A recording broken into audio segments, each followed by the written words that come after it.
So joining me now live, former longtime Congresswoman Jackie Speier, herself a victim of gun violence. Thank you so much for joining us. You know, I've been around a long time. I remember Columbine. I was the guy that was on air all night long during the tragedy, the horror of the 1 October shooting, the massacre in Las Vegas.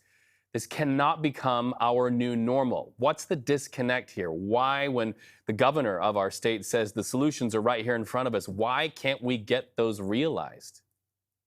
So the governor's right, but California does have the strongest gun violence prevention laws on the books. But as we have witnessed now, painfully, it's not enough, because unless those rules are applied across this country, guns will come into the state.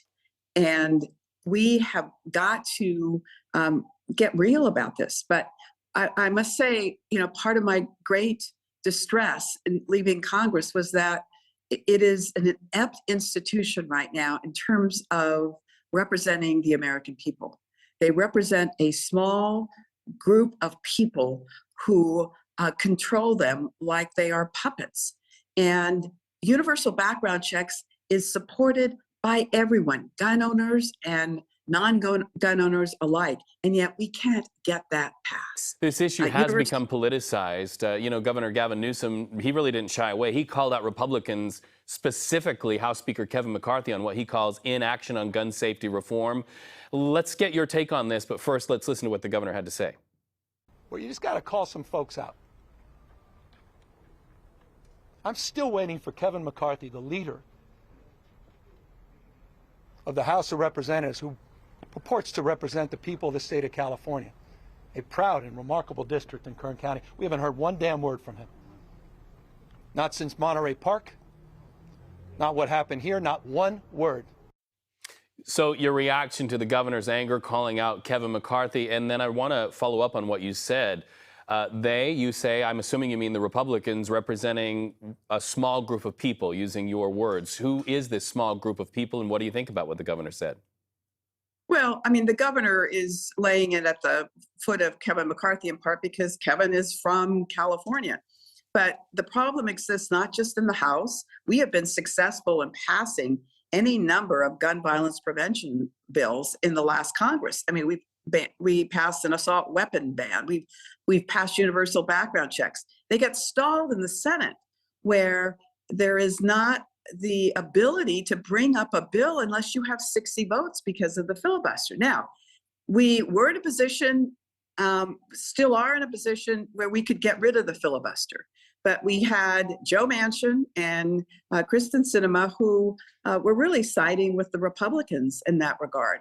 And so as long as a minority in the Senate can control the actual results, we're not going to get this in. Now, mind you, we are, as you put, abnormal. And if you compare us to any number of countries, I've actually done the numbers. The EU has 400 million people. The United States has 330 million people. Last time I looked, and this was in 2020, we had 2,500 deaths from gun violence in the EU, in the entire European continent. In the United States in that time, 45,000 deaths. So it isn't safe to be anywhere anymore. So our governor also talked about how California has been really working towards solutions, but he says he doesn't get the support he needs. I think this is sort of what you're saying there. Let's listen to his comments on that. But we're not going to back away from our resolve and commitment, because it works. We know gun safety saves lives, period, full stop. And the data bears no contrary evidence. And it's incredibly important. If people want to know how to solve this, take a look what California's done, but we are not isolated. Many parts, one body. You're only as good as your weakest links. So as a community, where's the hope? Because we see the tragedies happen. We hear the wrangling back and forth in Congress, the various positions, and it's easy to say, well, if all of these people above me are fighting and we down on the ground are dying, where's the hope? Well, the hope is in getting a majority in the Senate to get rid of the filibuster, so that majority rules will be in effect rather than a 60-vote margin. It's restoring Democrats. I hate to be partisan about this, but under a Republican Congress in the House, you're not even going to get a bill that's going to be taken up in the House. Now, there are some moderate Republicans. There is a handful of them. But unless the Speaker is willing to have a bill come to the floor, the likelihood of being able to have it dislodged from committee is very, very slim. So the next 2 years, don't count on much of anything happening. That's the reality.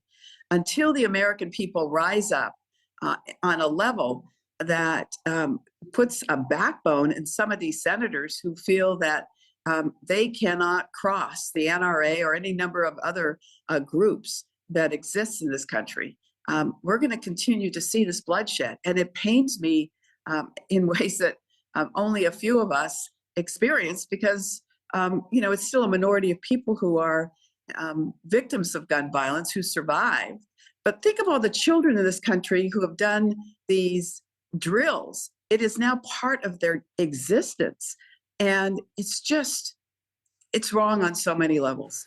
Former U.S. Congressman Jackie Speier, we appreciate you coming on air to talk. It's sometimes hard to get people to come on air and talk about these things, but we knew that as a former victim of gun violence yourself, and as somebody who's seen how the laws are made and has seen the wrangling back and forth, we appreciate your perspective this afternoon. Thank you so much.